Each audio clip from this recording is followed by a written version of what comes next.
તો સુરતમાં ધોધમાર વરસાદથી કામરેજમાં ખાડીપૂરની સ્થિતિ પ્રવર્તી છે। સાંબેલાધાર વરસાદથી અનેક વિસ્તારો પાણીમાં ગરકાવ થઈ ચૂક્યા છે। કામરેજની 7 સોસાયટી સંપર્ક વિહોણી બની ગઈ છે। વ્રજનંદની, ગોકુલધામ અને કૃષ્ણા પાર્કમાં વરસાદી પાણી ભરાયા છે। રાધિકા અને વૈકુંઠધામ સોસાયટીઓ પણ જળબંબાકાર જોવા મળી રહી છે। ખાડીની નજીક આવેલી સોસાયટીઓમાં સ્થિતિ કફોડી બની છે। વીજળી ગુલ થઈ જતા સ્થાનિકોમાં તંત્ર વિરુદ્ધ ભારે રોષ જોવા મળ્યો છે। વ્રજનંદની સોસાયટીના વિભાગ 1 અને 2 બંને પાણીમાં ગરક થઈ ચૂક્યા છે અને સ્થાનિકોની હાલત કફોડી બની છે।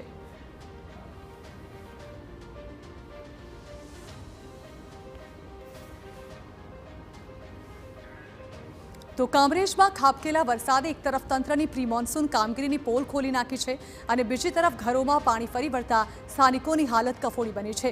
ઘરમાં રસોઈ કરી શકાય તેવી પણ સ્થિતિ નથી અને બીજી તરફ આટલા કલાકોથી લોકો પાણીમાં હેરાન થઈ રહ્યા હોવા છતાં તંત્ર દ્વારા કોઈ પણ પ્રકારની મદદ ન મળ્યાના આક્ષેપો થઈ રહ્યા છે।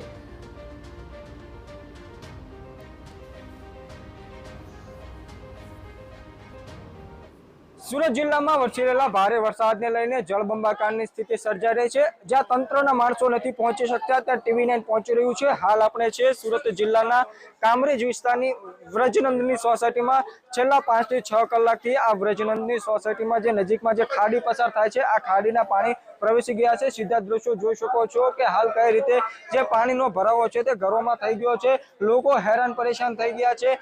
4 થી 5 કલાક વીત્યા છતાં જે તંત્ર દ્વારા જે મદદ મળવી જોઈએ તે મદદ મળતી નથી, જેને લઈને સોસાયટીના રહીશો એકઠા થયા છે અને તંત્રનો વિરોધ કરી રહ્યા છે। સાથે સાથે જે શાસક પક્ષના નેતાઓ છે તેઓનો વિરોધ કરી રહ્યા છે। તેઓ દ્વારા જે પણ મદદ પૂરી પડવી જોઈએ તે પૂરી ન પડતા તેઓમાં ભારોભાર રોષ જોવા મળી રહ્યો છે।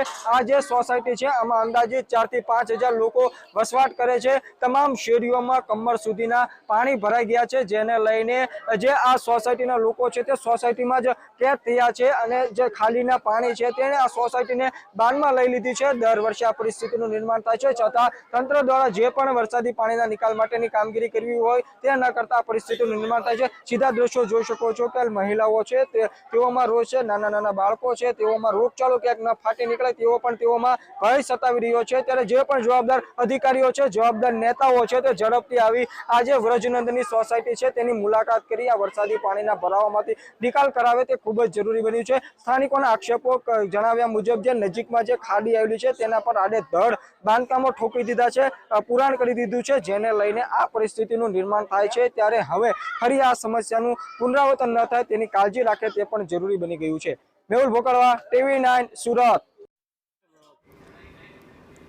તો ભારે વરસાદને કારણે લોકોના ઘરોમાં પાણી ભરાયેલા છે અને તે લગભગ 5 થી 6 કલાકથી ભરાયેલો હોવા છતાં પણ પાણી ઓસરવાનું નામ નથી લઈ રહ્યા। સોસાયટીઓ જાણે કે નદી બની ચૂકી હોય તે પ્રકારના દ્રશ્યો સામે આવ્યા છે। લોકોના ઘરોમાં પાણી ભરાઈ ગયા હોવાને કારણે લોકોને ભારે હાલાકીનો સામનો કરવો પડી રહ્યો છે। અહીંયા આટલા વર્ષથી દર વર્ષે પાણી ભરાય છે પણ અહીંયા કોઈ પાણીનો કોઈ નિકાલ કરતું નથી। કેટલી તકલીફો પડે? બધાને ઘરે ઘરે તકલીફ પડે, ઘરમાં પાણી ઘૂસી જાય છે।